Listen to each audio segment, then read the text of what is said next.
Number 3 seeds, मतलब कि बीज। आपको जो भी उगाना हो उसका बीज, चाहे वो टमाटर हो या ककड़ी, शिमला मिर्च हो या पालक, लीटस हो या पिच्चई, और अंगूर हो या स्ट्रॉबेरी।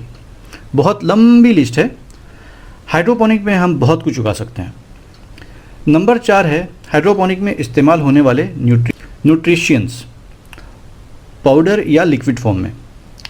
नंबर 5 है पीवीसी पाइप, 6 इंच मोटा हो कम से कम, वैसे कम भी हो सकता है, थोड़ा सा ज़्यादा भी हो सकता है। नंबर 6 पर है जो साइज़ का पाइप हो उसी साइज़ का पीवीसी एल्बो।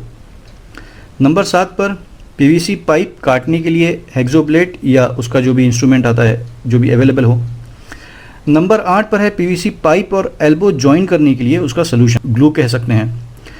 नंबर 9 पाइप में 2.5 से 2.75 इंच का होल करने के लिए ड्रिल मशीन और उसकी एसेसरीज। नंबर 10 हाइड्रोफार्म नेट कप्स, ये आपके सामने है।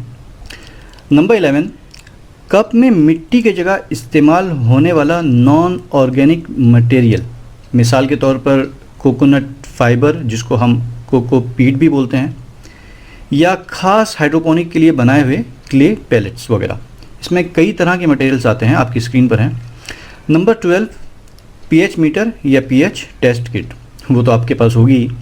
नंबर 13 एक छोटा सबमर्सिबल पंप और उसका connecting flexible pipe. Number 14 aeration के लिए एक छोटा सा air pump with air stones, वो भी आपके पास होगा। नंबर 15 वाटर स्टोर और रिसाइकल करने के लिए फाइबर का या किसी भी मतलब प्लास्टिक वगैरह का बड़ा एक वाटर टब, या आप चाहें और आपका अगर सिस्टम बड़ा हो तो आप सीमेंट का भी टैंक बना सकते हैं, बस मेटल का नहीं होना चाहिए।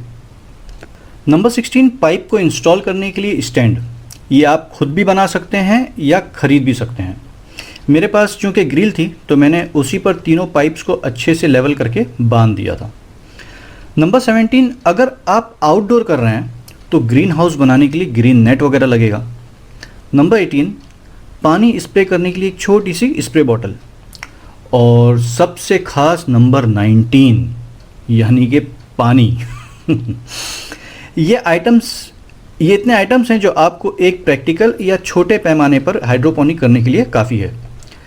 अगर बड़े पैमाने पर करना हो और ऑटोमेटिक सिस्टम लगाना हो तो फिर इसमें कुछ चीज़ें हम ऐड भी कर सकते हैं, जैसे कि लाइटनिंग के लिए ट्यूब्स वगैरह और वाटर और एयर फ्लो के लिए टाइमर वगैरह। तो दोस्तों ये हो गया सब सामान जो हमें लगेगा। इसमें ना कुल्हाड़ी लगेगी, ना बेलचा, ना बैल लगेगा, ना ट्रैक्टर। सारे सामान की लिस्ट और लिंक मैंने इस वीडियो के डिस्क्रिप्शन में दे दी है। आप वहाँ क्लिक करके उसका प्राइस देख सकते हैं और जहाँ से सस्ता मिले वहाँ से ले सकते हैं।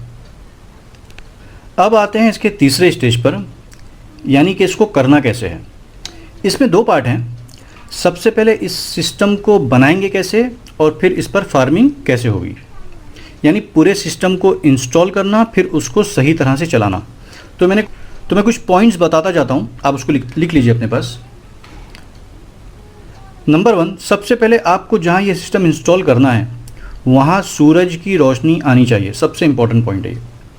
नंबर 2, आपके पास जितनी बड़ी जगह है उस हिसाब से आप 5, 6 या 7 इंच मोटा पीवीसी का पाइप ले लेंगे। नंबर 3, आपकी जगह की मुनासिबत से आप पाइप को 5, 6, 7, 8, 9, 10 जितना लंबा आपको रखना है उतना बड़ा काट कर जितनी लाइन बनानी है उतनी बना लीजिए। और ये जितनी बन रही है इसके नंबर 4 में इसके एतबार से आपको उतना बड़ा स्टैंड बनाना है, मतलब उतना लंबा उतना चौड़ा। और स्टैंड बनाने में इस बात का बहुत ख्याल रखना है कि इसकी हाइट हर तरफ से बिल्कुल सेम टू सेम हो। ज़रा भी ऊपर नीचे हुआ तो फिर पानी जो है वो लेवल में नहीं रह सकेगा। नंबर 5, अब आप सबसे पहले पीवीसी पाइप में अपनी ड्रिल की मदद से होल कर लेंगे और होल करते वक्त इस बात का ध्यान रखेंगे कि सारे होल बिल्कुल लेवल में हों, मतलब एक सीध में भी हों और जो उसकी कटिंग का जो साइज़ है वो भी सेम हो। नंबर 6 पर 2 होल के बीच में कम से कम 6 से 8 इंच का गैप होना बहुत ज़रूरी है। कुछ लोग ज़्यादा प्लांट लगाने के चक्कर में बहुत करीब करीब होल कर देते हैं, जिसमें बाद में जाकर जब प्लांट बड़े होते हैं तो पाइप में प्लांट की जड़ों में बहुत ज़्यादा कंजेस्टेड हो जाता है और पाइप में अंडरवर्ल्ड की लड़ाई शुरू हो जाती है जड़ों में और प्लांट में ऊपर की तरफ भी पत्ते एक दूसरे के साथ दंगल करते हैं। उनको ज़रा फैल कर जीने दीजिए, उनको फैल कर जीने के लिए जगह दीजिए। तो होल करते वक्त दूरी का ख्याल रखें। पाइप्स में होल करने के बाद नंबर 7 बता रहा हूँ, आप हर होल को अच्छी तरह साफ़ करेंगे कि ज़रा सा भी पीवीसी का टुकड़ा उसमें लगा हुआ ना हो, ताकि आपका कप ठीक तरह से उसमें फिट हो सके। नंबर 8 पर होल साफ़ करने के बाद उस पूरे पाइप को अच्छी तरह से आपको धोना है। अगर छोटा सा भी पीवीसी का ज़र्रा उसमें रह गया, क्योंकि बहुत छोटे छोटे महीन एकदम बारीक निकल जाते हैं, तो वो बाद में वो आपकी मोटर में जाकर प्रॉब्लम पैदा कर सकते हैं और आपकी मोटर जल भी सकती है। तो इसलिए पूरे पाइप को अच्छे से आपको धो लेना है। नंबर 9 पर अब आप सारे पाइप्स को एक दूसरे से एल्बो के, उसका जो पीवीसी का एल्बो है उससे जोड़ लेंगे। मतलब जो आपने सोल्यूशन लिया है जोड़ने वाला, उससे जो है वो जोड़ लिया जाएगा सारा का सारा पाइप, जैसा आपकी स्क्रीन पर इस वक्त दिख रहा है। ध्यान रहे कि होल बिल्कुल लेवल में रहे। नंबर 10 पर जब आप सारे पाइप्स को एल्बो से जोड़ेंगे तो इस बात का ख्याल रखेंगे कि जहाँ से आपको पानी डालना है वो एल्बो ऊपर की तरफ 90 डिग्री को उठा हुआ होगा, ताकि पानी आसानी से उसमें जा सके। और लास्ट वाला पाइप जहाँ से पानी निकलना है वो पूरी तरह से बंद हो, ताकि सारा पानी खुद से ना निकल जाए। नंबर 11 पर लास्ट साइड से पाइप बंद करते वक्त करके उसमें इतनी लेवल पर इतना बड़ा सुराख करेंगे कि जब उसमें से पानी निकले तो उतना भी ना निकले कि पानी का लेवल पाइप से ज़्यादा कम हो जाए, इतना पानी ना निकले। और जितना पानी हम फर्स्ट पाइप में डाल रहे हैं उतना ही पाइप निकालते जाए। अलबत्ता ये भी ध्यान रखना है कि सुराख का डायमीटर ज़्यादा कम ना हो। अगर वो ज़्यादा कम होगा तो हम जब पानी डाल रहे होंगे फर्स्ट पाइप से, तो पानी चूँकि भरता जाएगा इसमें, और वो डायमीटर छोटा होने की वजह से पानी जो हमने कप्स लगाए हैं तो कप्स के साइड में से निकलकर ज़मीन पर गिरकर वेस्ट हो जाएगा। तो उतना छोटा भी सुराख नहीं बनाना है, बल्कि थोड़ा सा बड़ा रखना है। नंबर 12 पर आता है स्टैंड। स्टैंड चूँकि कई तरह से बन सकते हैं, जैसा कि आप अपनी स्क्रीन पर देख रहे हैं। सिर्फ एक फ्लोर का भी स्टैंड बना सकते हैं, जहां सारे पाइप्स एक ही लेवल पर रखे होंगे, या तो फ्लोर वाइज भी बना सकते हैं इसको अलग अलग डिज़ाइन में, जिसको हम वर्टिकल फार्मिंग भी बोलते हैं।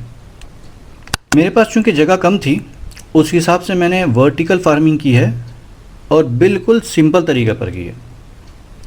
रिज़ल्ट भी बहुत अच्छा है, अभी आपको आगे बताऊंगा इंशाल्लाह। ये हमारा जो है सारे प्लांट लगे हुए हैं।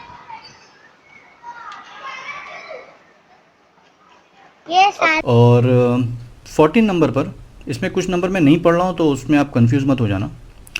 मैंने इधर चूँकि नंबर वाइज लिखा है, इसलिए मैं उसको कहीं पर नंबर पढ़ रहा हूँ और कहीं पर शायद नंबर पढ़ना भूल जा रहा हूँ, खाली आगे की लाइन पढ़ दे रहा हूँ तो एडजस्ट कर लो आप। हाँ, नंबर 14, अगर आप फ़ोटोज़ में देखेंगे तो आपको राउंड पाइप्स की जगह स्क्वायर भी नज़र आएगा जिसमें प्लांटेशन किया गया है, पर मैं कई वजह से राउंड पाइप को ही ज़्यादा अच्छा समझता हूँ और ज़्यादा प्रीफर करता हूँ, क्योंकि दोनों में ही कुछ ड्रॉबैक्स भी हैं और कुछ अच्छाइयाँ भी हैं, पर I will prefer the round one, तो इसलिए मैंने उसको राउंड में ही फार्मिंग की थी मैंने। नंबर 15, जहाँ पर आपने अपना ये स्टैंड लगाया है वहाँ आप एक पानी का बड़ा टब रखेंगे, जो हमने सामान की लिस्ट में लिया था, जिसमें से हम पानी में न्यूट्रिशंस मिक्स करेंगे।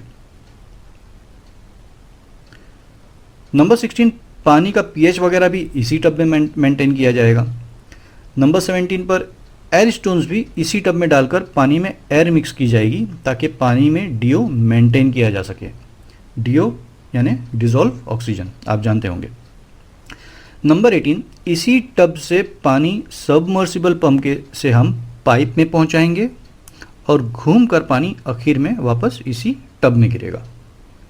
मतलब कि न्यूट्रिशंस और ऑक्सीजन मिला हुआ पानी हमारे प्लांट्स की जड़ों से गुजरते हुए वापस इसी टब में मिलेगा, और जब भी ज़रूरत हो उस हिसाब से हम जब चाहें जब इसमें न्यूट्रिशियंस और ऑक्सीजन मिलाकर हम अपने प्लांट्स को कम से कम टाइम में ज़्यादा से ज़्यादा ग्रो कर सकते हैं। नंबर 19, अब अगर आप कोई ऐसा प्लांट लगा रहे हैं जिसकी बेल चढ़ती है, जैसे कुछ अंगूर लगा रहे हैं या टमाटर लगा रहे हैं, ककड़ी लगा रहे हैं, तो उस